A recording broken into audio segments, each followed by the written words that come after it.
They lived in a world where decay was not delayed by machines, and mistakes were not forgiven by convenience. No refrigerators, no electricity, no plastics sealing their food away from reality. And yet, they stored meat with the calm confidence that it would still be there months, even years later. Today, surrounded by technology designed to protect us from time, our food barely survives a week. This is not about progress or nostalgia. It is about a forgotten way of thinking, one that prepared for uncertainty instead of assuming comfort, and understood that anything built to last must first be built to face time. Preservation was designed for survival, not preference. In earlier times, food was prepared with one serious question in mind. Will this keep us alive when everything else is gone? People did not preserve meat to make it enjoyable or easy to eat. They preserved it so that it would still exist months or even years later, when winter arrived, when travel stopped, or when nothing fresh could be found. Survival was not an idea. It was a daily reality. Because of that, comfort was never the priority. If meat became tough, dry, or overly salty, it was still considered successful as long as it did not rot and could still give strength to the body. Meat was treated as something that had to fight time. It was covered in heavy salt, exposed to air for long periods, and left to harden slowly. These methods were not chosen because people enjoyed them, but because they worked.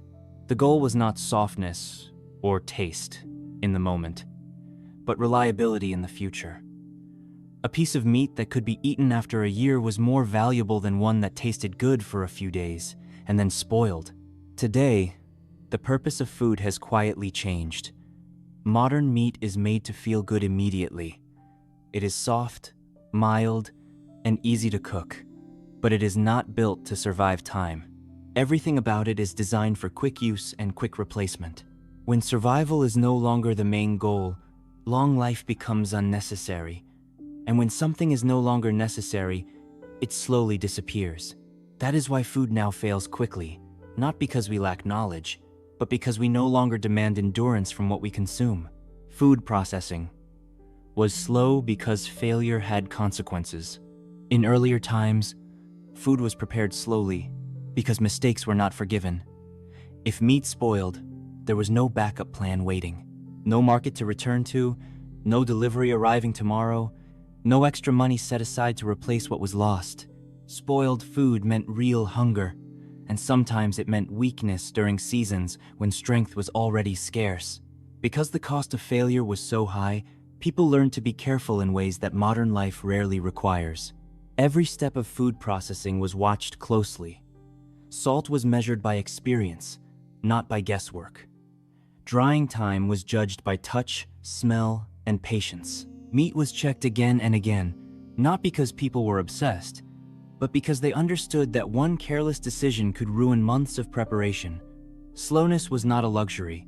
It was protection. Rushing food was dangerous, so time was allowed to do its work fully. Today, food moves fast because failure no longer hurts in the same way. If something spoils, it is thrown away and replaced. The loss is small, and the lesson is rarely remembered. Because the consequences are light, precision disappears. Systems become careless when they are protected from the results of their mistakes. When failure costs nothing, nothing forces improvement. In the past, slowness created skill. People became sharp because their well-being depended on it.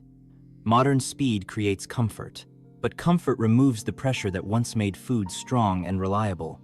That is why older methods lasted longer. They were shaped by consequence, not convenience. Medieval meat was finished before storage. In the past, meat was never stored in a half-prepared state.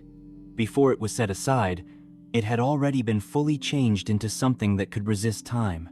It was dried until moisture was no longer a threat. It was salted until decay could not survive. It was exposed to air, smoke, and patience until the meat itself became stable.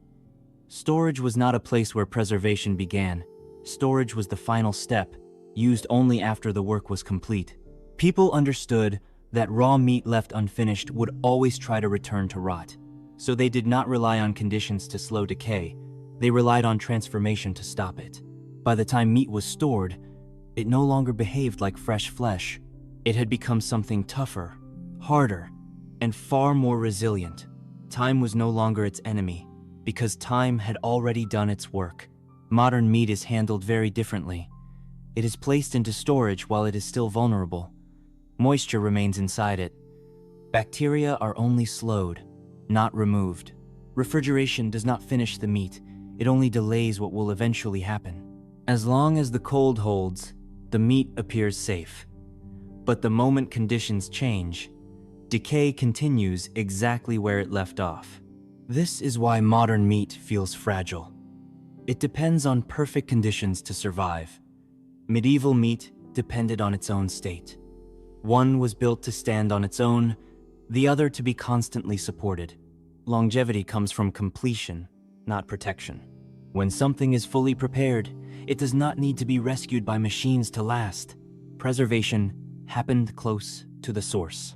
In earlier times, meat was preserved almost immediately after it came from the animal. Slaughter, preparation, and preservation happened close together, often in the same place. This closeness mattered, because time is the enemy of meat. The faster it was handled, cleaned, salted, and dried, the less chance decay had to begin. There were no long delays, no extended transport, and no waiting for the next stage of processing. Everything followed naturally and carefully from one step to the next. Because preservation happened near the source, people could give full attention to the meat. They could see its condition, feel its texture, and adjust their methods based on what they observed. If something needed more salt, more air, or more time, it was corrected immediately. Nothing was rushed just to move it along. The goal was stability, not speed. Modern meat travels long distances before it is truly preserved. It moves from farms to processing plants, from plants to packaging centers, and from there to stores. Each step adds time, handling, and risk. To keep meat looking fresh during this journey, shortcuts are taken, preservation is delayed, and cold storage is used to hold decay back temporarily. The meat survives the trip, but it does not become stronger because of it. Distance forces compromise. When food must travel far, speed becomes more important than depth of preparation. Preservation becomes something that supports transport, rather than something that ensures long life. When the source is far away, care is replaced by efficiency. And efficiency, while useful, rarely produces food that can truly endure time. Short shelf life serves modern economics. In the past, long-lasting food was a form of security. If meat could survive months or years, it reduced fear, reduced dependence, and reduced the need for constant production. People preserved food to free themselves from uncertainty. Once it was stored safely, it demanded nothing more. It could wait. That kind of food created stability in life. Modern food operates under a very different logic. Food today is part of an economic system that depends on constant movement. Products must be sold quickly, replaced quickly, and bought again quickly. Meat that lasts too long slows this cycle. It stays in homes instead of being repurchased. From a business point of view, durability is not always an advantage. Speed is. Short shelf life increases demand without appearing to. When food spoils fast, people shop more often. They replace what is lost instead of relying on what they already have. This keeps production running and sales steady. The system rewards food that turns over rapidly, not food that quietly endures. This does not mean modern producers are careless. It means the goal has changed. Preservation is no longer about long-term survival. It is about maintaining freshness just long enough to be sold and consumed. Food is designed to fail at the right moment, not too early and not too late. In a system built around continuous buying, lasting too long is not success. It is inefficiency. Knowledge was once personal. Now it is hidden. In earlier times, people did not just eat preserved meat, they understood it. They knew how it was made, how long it could last, and how to tell when something was going wrong. This knowledge was part of everyday life. Children grew up watching adults salt meat, hang it to dry, and check on it over time. Experience was shared, remembered, and passed down because survival depended on it. Because the knowledge was personal, People stayed alert. They trusted their senses. Smell, touch, and appearance mattered more than labels or dates. If something felt wrong, it was taken seriously. This made people active participants in their own food safety. They were not guessing. They knew what properly preserved meat should look and feel like. Today, that understanding has been pushed out of daily life. Preservation happens far away, behind factory walls and technical language. Most people have no idea how their meat is processed, or why it lasts as long as it does. Instead of knowledge, they rely on printed dates and sealed packaging. Trust is placed in systems rather than understanding. When knowledge becomes hidden, people lose control. They no longer know what is normal or what is failing. Food becomes something to consume, not something to understand. And when understanding disappears, dependence grows. What once lived in human hands and memory now lives in machines and instructions few people ever see. Refrigeration replaced discipline. In the past, people could not rely on cold to protect their food. They knew that temperature would change, seasons would shift, and storage conditions would never be perfect. Because of this, meat had to be prepared in a way that did not depend on constant protection.